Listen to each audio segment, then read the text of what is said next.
One night, a man was seen returning home after a long day at work. But while inside the house, he was confused when he saw an unfamiliar watch stored on top of the cupboard. He then tried to pick it up using a chair, but suddenly, a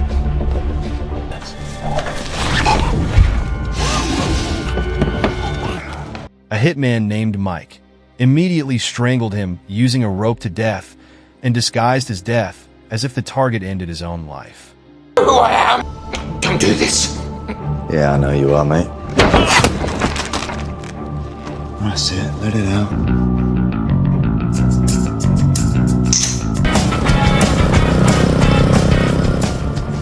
After his job was done, Mike went to the bar. When he entered the bar, Mike saw a woman who was being harassed by criminals. Seeing that, Mike decided to beat up the criminals. Come on then, you cunt!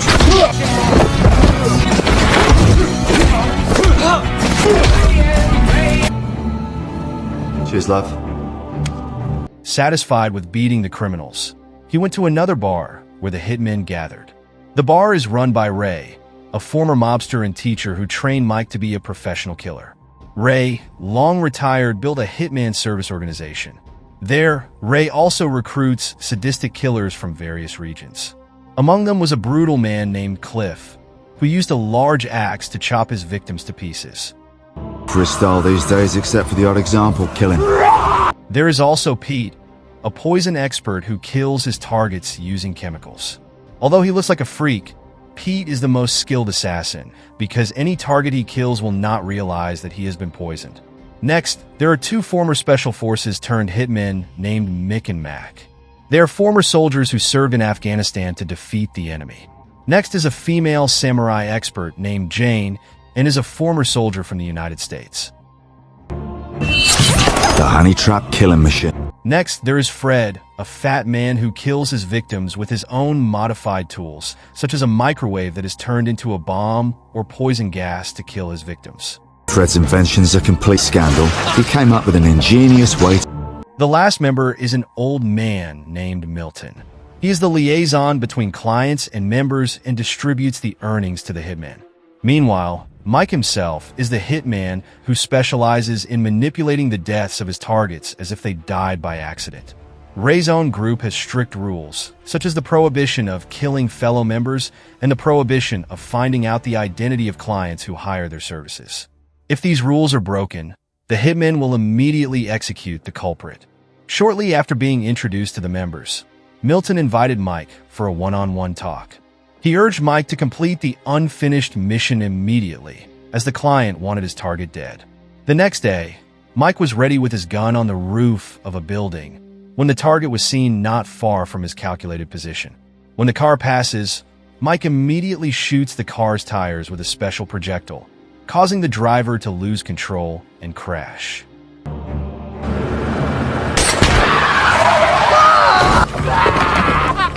Mike's actions instantly killed his target, and everyone would regard the incident as an ordinary accident. Mike returned to his house to vent his post-murder tension, but for some reason, the man suddenly remembered the good memories he had with his ex-girlfriend, Beth Carpenter, who left Mike, and he decided to live with his new girlfriend, Charlie Adams. After that, Mike got a call from Milton, asking Mike to collect his payment in an alley at 9 o'clock in the evening. When he reached the specified location, Mike did not find Milton's whereabouts. He is instead attacked by an amateur assassin with a barrage of bullets. When the killer had run out of ammunition and intended to leave, Mike immediately blocked him and finished him off.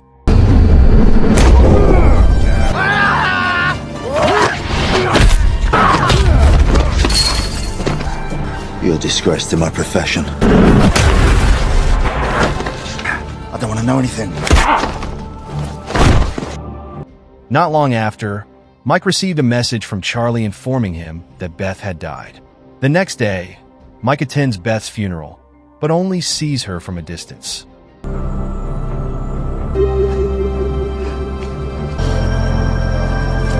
After everyone left, Mike visited her grave and placed a bunch of flowers near the tombstone. Charlie then goes to Mike and tells the chronology of the robbery that led to Beth's death, and tells Mike that Beth was pregnant with his baby. Arriving home, Mike watched a television broadcast that reported about the suspect in the murder case of Beth's death, who had been found dead due to a suspected overdose. However, Mike don't believe it because Beth is an environmental activist who is very active in gathering information about violations of environmental rights by certain companies. Mike decides to investigate Beth's murder by stealing a police report and visiting the scene.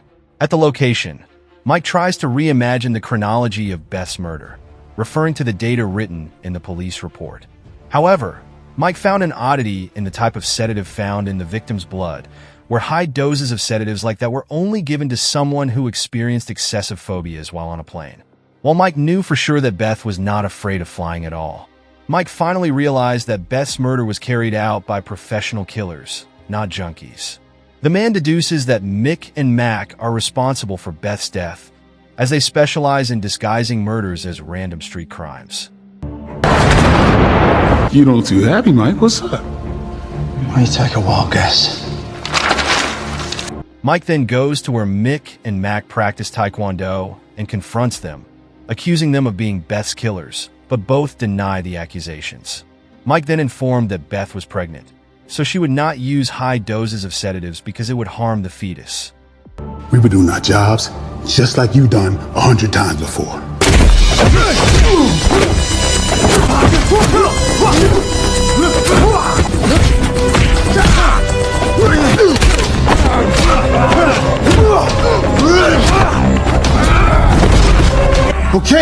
Okay, Mike.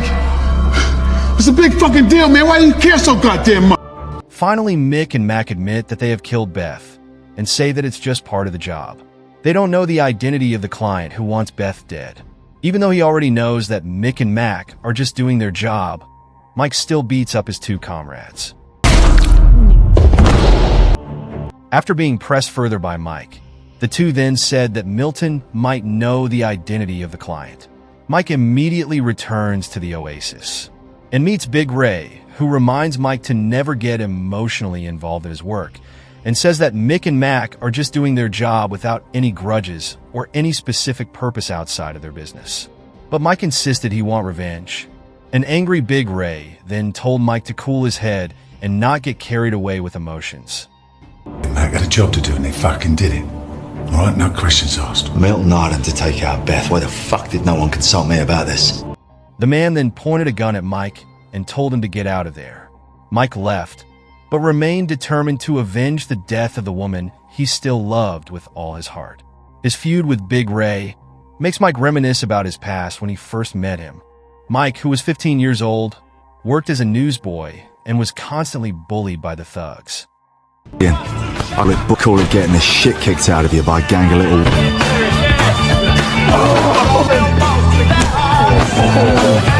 While hiding from bullies, Mike sees a mysterious man walking away from a house, which explodes.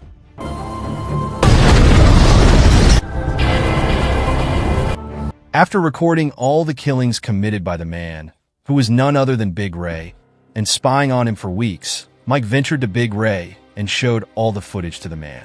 You kill people, don't you? Mike intends to blackmail Big Ray into teaching him to be an assassin. Big Ray almost wants to kill Mike, but after seeing Mike's strong determination and intelligence, Big Ray agrees to train Mike. With the help of Big Ray, Mike also carried out his first murder targeting the head of the thugs who often bullied him. Big Ray then told him to stick a cash on the antenna on the outside balcony of his apartment.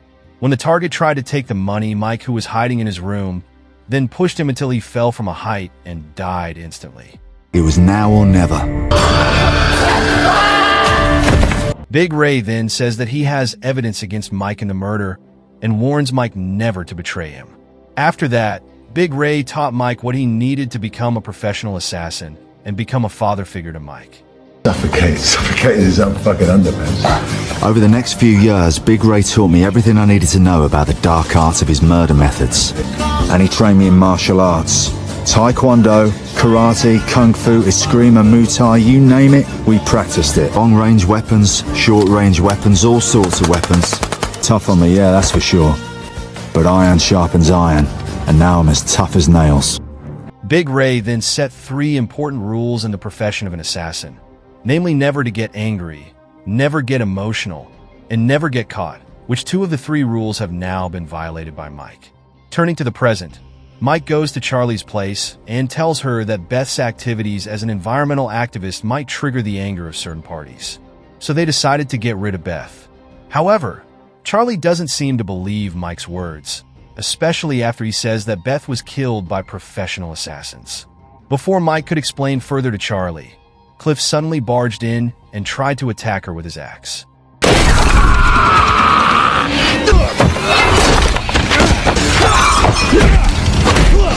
Mike is forced to fight his most brutal partner and accidentally kills Cliff with his axe.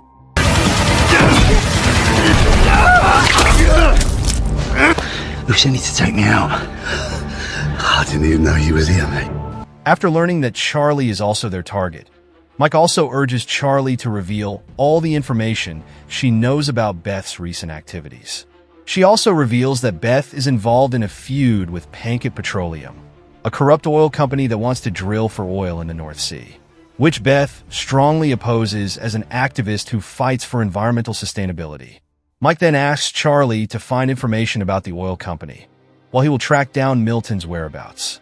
After knowing the location, Mike, who no longer cares about Oasis's rules not to hurt Milton, then tortures him to reveal who has ordered the murder of Beth.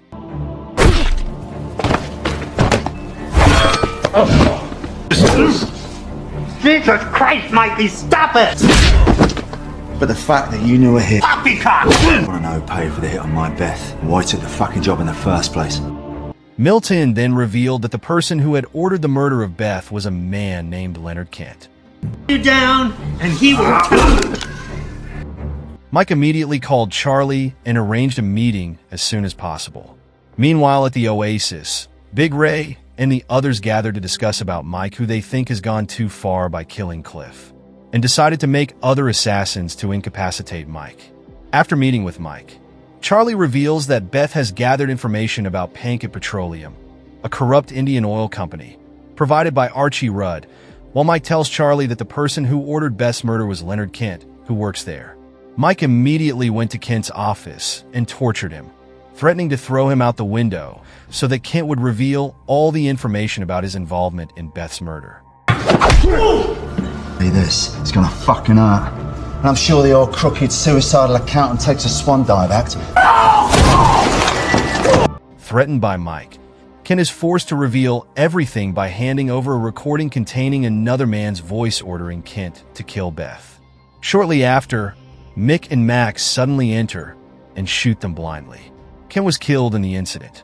Mike gets into a fight with Mick and Mac until Mick accidentally shoots Mac and kills him, while Mike manages to immobilize Mick with a fire extinguisher.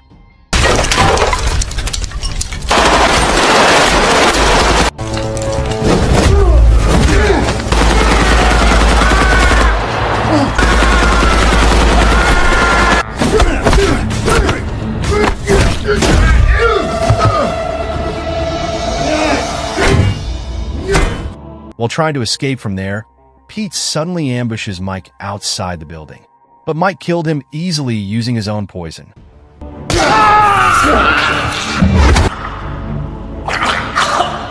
at you like that greasy little twat anyway. Mike then confronts Fred, but he only knocks the man unconscious and steals his homemade bandage. After that, Mike immediately went to the house of Kent's superior, an oil tycoon, a man named Atal Zim. Arriving at Zim's house, Jane the Ripper seems to have been waiting for Mike's arrival, and the two of them got into a fierce fight, until Mike finally managed to kill Jane with her own katana. Dad?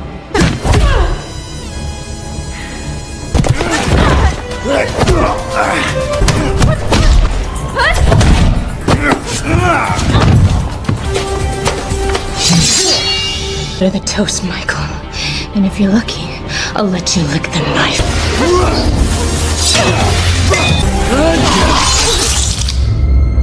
Bringing Jane's katana, Mike went to Zim. The man then offers Mike a huge amount of money, as long as Mike doesn't kill him. But Mike didn't care and immediately cut off the man's head. No thanks. After avenging Beth's death, Mike goes to Big Ray at the Oasis and says that he has crippled the other assassins because they tried to kill him. Mike then plays the rest of the tape he got from Kent, which reveals that Milton had ordered an amateur hitman to kill Mike and the gang and assigned Mike, Mac, and Cliff to eliminate all loose ends. Feeling angry and betrayed, Big Ray beats up Milton, who admits everything and makes excuses for sheer greed. Seeing a battered Milton, Mike offers him a Band-Aid that Fred had developed for poisoning. Milton applies it and slowly dies.